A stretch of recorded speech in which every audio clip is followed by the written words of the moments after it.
اگر کوئی شخص یہ عقیدہ رکھتا ہے کہ اللہ کے علاوہ بھی کوئی ایسی ہستیاں جن کو اللہ تعالیٰ نے اپنی چابی دے رکھی ہے، جب چاہیں وہ کھول دیں، خزانوں کو کھول کر کے کسی کو بانٹ دیں، کسی کو تقسیم کر دیں، تو اللہ کے علاوہ کوئی نہیں ہے۔ اللہ رب العالمین نے یہ چابی اپنے پاس رکھی ہے۔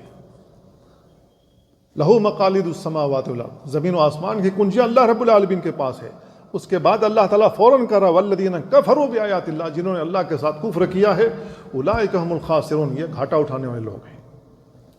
تو میرے بھائیو، جو لوگ اللہ کے علاوہ اوروں کے بارے میں سمجھتے ہیں، عقیدہ رکھتے ہیں کہ ان کے پاس بھی غیب کی کنجیاں ہیں یا بہت سارے خزانے ہیں جو ہمیں عطا کر دیتے ہیں، تو اس کا لازمی نتیجہ یہ نکلے گا کہ اللہ رب العالمین کہہ رہا ہے کہ میرے ہاتھ میں سارا کچھ ہے۔ اگر لوگوں کا عقیدہ بگڑ گیا اور لوگ سمجھنے لگے کہ اللہ کے علاوہ اور بھی ہستیاں ہیں جو ہمیں کچھ دے سکتے ہیں، اولاد دے سکتے ہیں، مال دے سکتے ہیں، نوکری دے سکتے ہیں، صحت دے سکتے ہیں، بیماریاں رفع کر سکتے ہیں، حاجات پوری کر سکتے ہیں، اگر ہم نے یہ سمجھا کہ اللہ کے علاوہ اور بھی ہیں جو یہ سب کام کر سکتے ہیں، تو میرے بھائیو یہی اللہ کے ساتھ شرک ہے، یہی اللہ کے ساتھ شرک ہے۔ اللہ رب العالمین اسی سے منع کر رہا ہے۔ اور اگر کوئی شخص ایسا سمجھتا ہے تو اس نے اللہ کے مقابلے میں ایک اور ہستی کھڑی کی، اس نے اللہ کی ذات میں شریک بنایا اس کو۔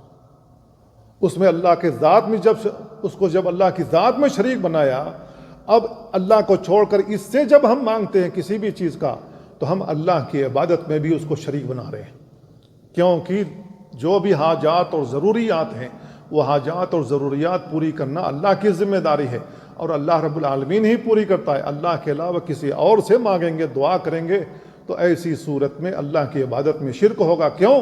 اس لیے کہ دعا عبادت ہے۔ الدعاء هو العبادہ، نبی کریم صلی اللہ علیہ وسلم نے بیان فرمایا دعا عبادت ہے۔